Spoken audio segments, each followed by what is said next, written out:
¿Te imaginas un país donde un solo hombre gobierna durante más de 30 años?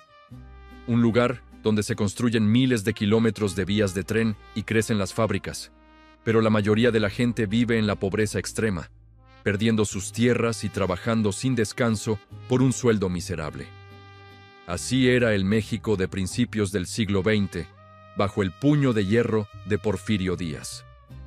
Díaz llegó al poder en 1876 y, a través de reformas a la Constitución y eliminando a sus oponentes, se mantuvo ahí por décadas. Su lema era orden y progreso. Y sí, hubo progreso, pero ¿a qué costo? La riqueza se concentraba en pocas manos y en inversionistas extranjeros, sobre todo estadounidenses, que explotaban las minas, el petróleo y, lo más importante, a la gente. Millones de campesinos e indígenas fueron despojados de sus tierras comunales. Estas pasaron a formar parte de gigantescas haciendas. Los antiguos dueños ahora eran peones, obligados a trabajar de sol a sol. A veces ni siquiera recibían dinero, sino vales para canjear en la tienda de raya del mismo patrón, endeudándose de por vida en una forma moderna de servidumbre. El descontento era una olla a presión a punto de estallar. En 1906, en la mina de Cananea, Sonora, y al año siguiente en la fábrica textil de Río Blanco, Veracruz, los trabajadores se declararon en huelga exigiendo jornadas de 8 horas y un trato justo. La respuesta del régimen fue brutal: represión y muerte. Era evidente que el progreso de Díaz se sostenía sobre la injusticia. En medio de este clima de tensión, apareció una figura inesperada: Francisco I. Madero. Él no era un campesino ni un obrero. Era un hombre rico, dueño de haciendas en Coahuila, educado en el extranjero. Pero Madero tenía algo que muchos de su clase no: una profunda convicción democrática. Creía que México necesitaba un cambio, pero pacífico, a través de las urnas. En 1908, publicó un libro que se volvió fundamental: La sucesión presidencial en 1910. En sus páginas, criticaba la dictadura y defendía la democracia. El libro conectó con miles de mexicanos que soñaban con un cambio. Poco después, Madero fundó el Partido Nacional Antirreeleccionista bajo un lema simple pero poderoso: sufragio efectivo, no reelección. Su popularidad creció como la espuma. Viajó por todo el país y sus mítines atraían a multitudes. Porfirio Díaz, que al principio lo había subestimado, empezó a verlo como una amenaza real. Justo antes de las elecciones de 1910, ordenó su arresto bajo cargos de sedición. Con Madero en la cárcel, Díaz se declaró ganador una vez más. Pero la historia no terminó ahí. Madero logró escapar de prisión y huyó a San Antonio, Texas. Desde el exilio, entendió que la vía pacífica estaba cerrada. El 5 de octubre de 1910, redactó un documento que cambiaría la historia de México para siempre: el Plan de San Luis.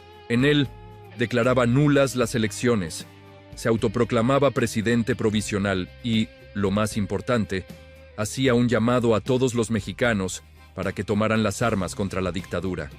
La fecha señalada era el 20 de noviembre de 1910. Llegó el día, y aunque al principio el levantamiento parecía disperso, la llama de la rebelión prendió. En el norte, en el estado de Chihuahua, un antiguo bandolero y extraordinario estratega militar llamado Doroteo Arango, mejor conocido como Pancho Villa, se unió a la causa. En el sur, en Morelos, un líder campesino llamado Emiliano Zapata movilizó a sus seguidores con una demanda clara y contundente, resumida en su famoso lema: tierra y libertad. Zapata y su gente no solo querían un cambio de presidente, querían que les devolvieran las tierras que les habían robado. La guerra había comenzado. Los ejércitos revolucionarios, formados por campesinos, mineros y rancheros, empezaron a ganar terreno. El golpe decisivo llegó en mayo de 1911, cuando las fuerzas de Pascual Orozco y Pancho Villa tomaron una ciudad clave en la frontera: Ciudad Juárez. La caída de Juárez fue un golpe mortal para el régimen. Díaz, viejo, cansado y viendo cómo su poder se desmoronaba, finalmente entendió que su tiempo había acabado. El 25 de mayo de 1911, Porfirio Díaz renunció a la presidencia y partió al exilio en Europa, de donde nunca volvería. Parecía que la revolución había triunfado. Se firmaron los tratados de Ciudad Juárez, que establecían la renuncia de Díaz y la creación de un gobierno interino encabezado por Francisco León de la Barra, mientras se organizaban nuevas elecciones. Meses después, como era de esperarse, Francisco I. Madero ganó la presidencia con un apoyo abrumador. El apóstol de la democracia llegaba al poder. Su gobierno prometía libertades políticas, educación y justicia. Sin embargo, gobernar un país en plena efervescencia revolucionaria resultó ser mucho más difícil que derrocar a un dictador. Madero era un demócrata convencido, pero también era un reformista moderado. Creía en cambios graduales, institucionales, pero muchos de los que habían luchado no tenían tiempo para esperar. Emiliano Zapata, en el sur, se sintió traicionado. Madero no estaba cumpliendo la promesa más importante para los campesinos, la restitución inmediata de las tierras. Apenas unos meses después de la llegada de Madero al poder, en noviembre de 1911, Zapata proclamó su propio plan, el Plan de Ayala. En este documento, desconocía a Madero como presidente, lo acusaba de traidor a la causa campesina y exigía una reforma agraria radical, expropiando una tercera parte de las grandes haciendas para devolverlas a los pueblos. La lucha en el sur continuaba, ahora contra el nuevo gobierno. Pero los problemas no venían solo del sur. En el norte, Pascual Orozco, uno de los héroes de la lucha contra Díaz, también se rebeló, frustrado por la lentitud de las reformas y por no recibir el reconocimiento que creía merecer. Madero se encontraba atrapado entre fuegos cruzados. Para combatir a Orozco, tomó una decisión que sería fatal. Envió a un general del viejo ejército porfirista, un hombre astuto y ambicioso llamado Victoriano Huerta. Huerta aplastó la rebelión de Orozco, pero su lealtad a Madero era una fachada. En secreto, empezó a conspirar con los enemigos de la revolución. Viejos políticos porfiristas, empresarios y hasta el embajador de Estados Unidos, Henry Lane Wilson, a quien no le gustaba el gobierno nacionalista de Madero. La conspiración culminó en febrero de 1913 en un episodio terrible conocido como la Decena Trágica. Durante 10 días, la Ciudad de México se convirtió en un campo de batalla. Fue un caos orquestado por Huerta y otros generales traidores para desestabilizar al gobierno. Finalmente, Victoriano Huerta, el hombre encargado de defender al presidente, dio un golpe de Estado. Arrestó a Madero y a su vicepresidente, José María Pino Suárez. Les prometió que podrían irse al exilio, pero era una trampa. El 22 de febrero de 1913, mientras eran trasladados a la penitenciaría, ambos fueron brutalmente asesinados por órdenes de Huerta. El usurpador, Victoriano Huerta, tomó el poder, instaurando una dictadura militar mucho más sangrienta que la de Porfirio Díaz. El asesinato de Madero conmocionó al país y unió a casi todas las facciones revolucionarias en su contra. La revolución, que parecía haber terminado, entraba ahora en su fase más violenta y decisiva. La muerte del presidente mártir desató una nueva guerra civil. Líderes como Venustiano Carranza en Coahuila, Álvaro Obregón en Sonora, Pancho Villa en Chihuahua y el propio Emiliano Zapata en el sur se levantaron en armas, no ya contra un viejo dictador, sino contra el traidor que había asesinado al hombre que les devolvió la esperanza de la democracia. La lucha por definir el futuro de México apenas comenzaba. Si pensaban que con la muerte de Madero todo se había calmado, prepárense, porque lo que vino después fue aún más intenso. Con Victoriano Huerta en el poder, la revolución entró en una fase mucho más sangrienta y fragmentada. El país se dividió y surgieron varias facciones que competían por el control. Por un lado, teníamos a Venustiano Carranza, un político de Coahuila que se convirtió en el líder del movimiento constitucionalista. Él lanzó el Plan de Guadalupe, declarando que el gobierno de Huerta era ilegítimo y convocando a una nueva revolución para restaurar el orden constitucional.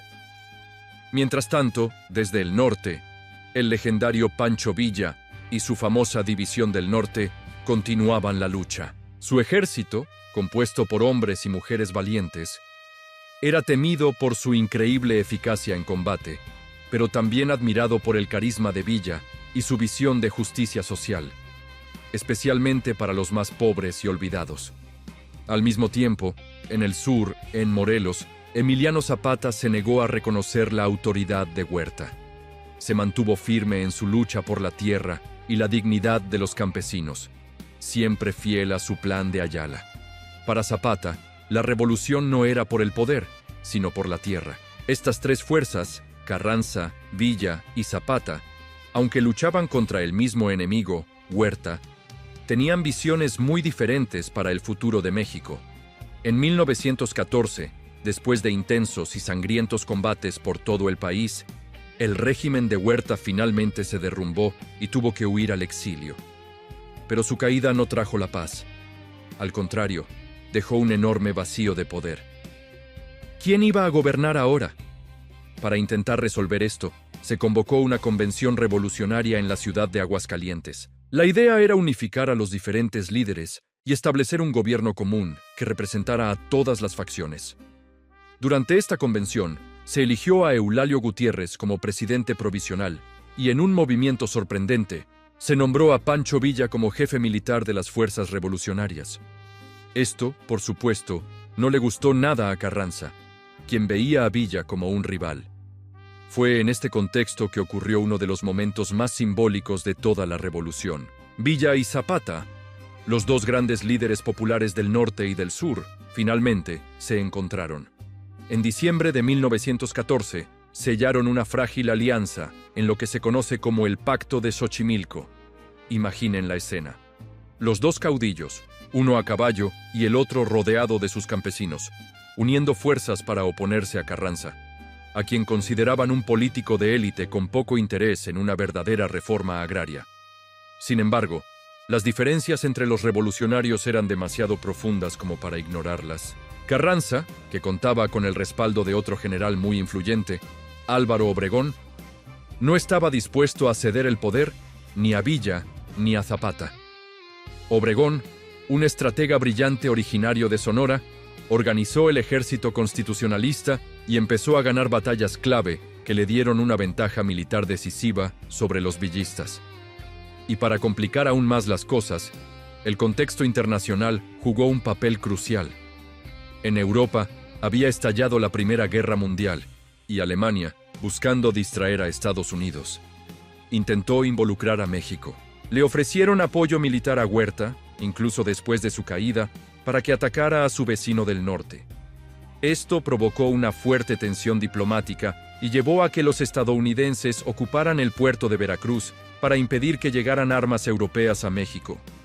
La revolución no solo se luchaba en los campos de batalla, sino también en el tablero geopolítico mundial. Mientras tanto, Villa no se quedaba de brazos cruzados. Lanzó ofensivas decisivas, incluyendo la famosa y épica toma de Zacatecas, una batalla que debilitó enormemente a las fuerzas del gobierno y consolidó su leyenda como un genio militar. Pero a pesar de sus victorias y su carisma, su alianza con Zapata no duró. Sus proyectos revolucionarios, aunque compartían el deseo de justicia, eran distintos en la práctica, y sus ejércitos operaban en regiones muy diferentes. La revolución se fragmentó una vez más. Frente a este caos, Carranza decidió imponer su visión política. Convocó un Congreso Constituyente que se reunió entre 1916 y 1917 en la ciudad de Querétaro, con el objetivo de redactar una nueva constitución para el país. El resultado de este Congreso fue la Constitución de 1917, un documento que cambiaría la historia de México para siempre. Esta nueva Constitución fue revolucionaria en sí misma. Consagró por primera vez en el mundo derechos sociales que hoy nos parecen fundamentales, como la jornada laboral de 8 horas, el derecho a la huelga y el salario mínimo. Además, declaró que la propiedad del subsuelo, es decir, el petróleo y los minerales, pertenecía a la nación, no a empresas extranjeras. Y, para evitar futuras dictaduras, estableció el principio de no reelección presidencial.